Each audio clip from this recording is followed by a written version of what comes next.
after blurry vision, ultimately altered mental status and unconsciousness.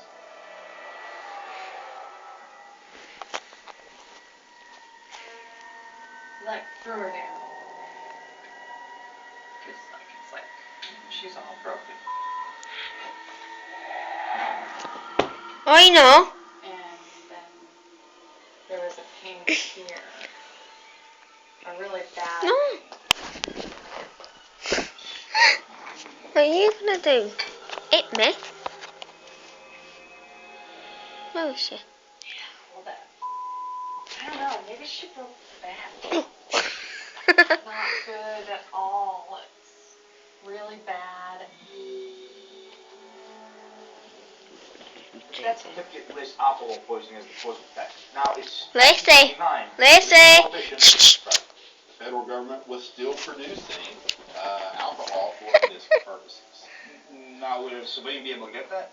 What they tried to do is they tried to take that medicinal alcohol and they would put small traces of poison in that alcohol to prevent people from using it as a recreational